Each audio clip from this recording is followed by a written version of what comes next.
Assalamualaikum warahmatullahi wabarakatuh. Alhamdulillahi rabbil alamin.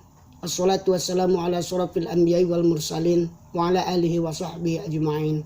Sahabat ya fata yang dirahmati Allah, meskipun kita pada kesempatan ini belajar melalui daring, stay at home, cukup di rumah saja, meskipun demikian semangat belajar jangan sampai luntur. Harus lebih semangat kita belajar dengan menjaga kesehatan kita masing-masing. Sebelum kita masuk pada materi tentang mad pada bab pertama untuk kelas 9 semester 1, mari kita sama-sama membaca Bismillahirrahmanirrahim dan bermunajat kepada Allah, semoga ilmu yang kita dapat bermanfaat khususnya untuk kita sendiri. Amin ya Allah ya rabbal alamin. Baik sahabat ya fata semuanya, kita masuk pada materi mad silah. Apa yang dimaksud dengan mad? Mad ini secara bahasa artinya adalah panjang, sedangkan silah ini artinya adalah hubungan.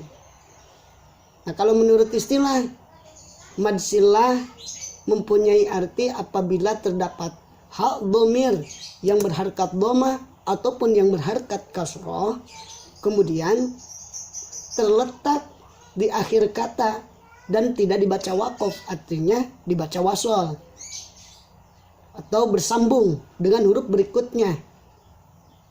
Artinya hak dhamir ini terletak pada dua huruf, di antara dua huruf. Huruf yang pertama berharkat atau hidup, dan huruf yang setelahnya hak dhamir juga berharkat atau hidup. Ini yang menjadi syarat daripada mad silah. Sekali lagi, syarat daripada mad silah ini ada hak dhamir yang berharkat hu atau hi, kemudian berada di antara dua huruf. Huruf yang pertama sebelum dhamir ini berharkat, dan huruf sesudahnya juga berharkat atau hidup. Contohnya, innahu kana tawwaba. Hu ini hak dhamir yang mempunyai syarat mad silah, karena hu berada di antara dua huruf. Ada nun sebelumnya dan kemudian ada kaf sebelumnya. Nun dan kaf ini dengan keadaan hidup atau berharkat. Nun berharkat fathah dan kaf juga berharkat fathah. Secara hukum ilmu tajwid mad silah ini terbagi menjadi dua macam. Ada yang disebut dengan mad silah qasirah, yang mana kita tahu yang mad itu artinya adalah panjang dan silah ini artinya adalah hubungan. Kemudian qasirah ini artinya adalah pendek. Jadi mad panjang, silah hubungan, dan qasirah ini artinya adalah pendek. Nah, yang kedua ada yang disebut dengan mad silah tawilah.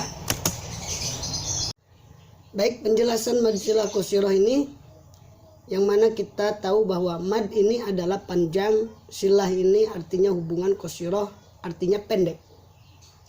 Nah, dengan ketentuan secara istilah, secara ilmu tajwid, mad silah qasirah ini apabila ada hak dhamir berharkat dhamma atau kasroh yang terletak di akhir kata, yang kemudian tidak dibaca wakof, artinya bersambung dengan huruf sesudahnya. Nah, ketentuan sebelumnya yang disebut dengan mad silah yang menjadi syaratnya adalah hak dhamir ini harus berada di antara dua huruf, yang mana dua huruf ini dengan keadaan hidup atau berharkat. Huruf sebelumnya ataupun huruf sesudahnya mesti berharkat, ya. Nah, kemudian sedangkan kalau hak dhamir setelah hak dhamirnya ini ada hamzah yang hidup, maka tidak termasuk pada mad silah qasirah. Nah, kesimpulannya mad silah ini yang qasirah apabila ada hak dhamir sebelumnya huruf hidup, kemudian setelahnya juga ada huruf yang hidup, kemudian huruf yang sesudahnya itu bukan hamzah yang hidup. Panjang bacaannya satu alif saja atau sama dengan dua harokat, dua ketukan. Contohnya lahu ma fis samawati li rabbihi lakanud. Cara bacanya lahu ma fis samawati li rabbihi lakanud. Dua ketukan saja. Ada hu di sana. Lahu ma fis samawati. Lahu, hu-nya itu masuk pada mad silah. Artinya mesti dibaca panjang. Hanya mad silahnya mad silah qasirah. Hanya dibaca satu alif saja atau dua harokat. Lahu, kenapa?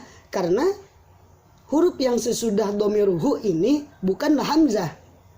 Yang mana tadi kita bahas, mad silah qasirah ini berada pada di antara dua huruf. Sesudahnya dan sebelumnya itu mesti hidup. Hanya saja huruf yang sesudahnya itu bukan hamzah.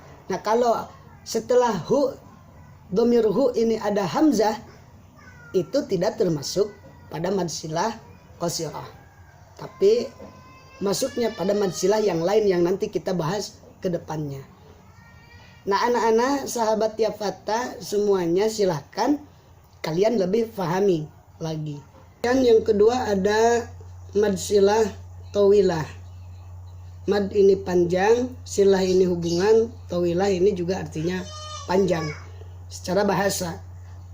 Sedangkan secara ilmu tajwid yang disebut dengan mad silah tawilah ini adalah terjadi ketika apabila ada hak dhamir yang berharkat dhamah hu maupun yang berharkat kasroh hi yang terletak di akhir kata dan kemudian tidak dibaca waqaf, artinya dibaca wasal, ya.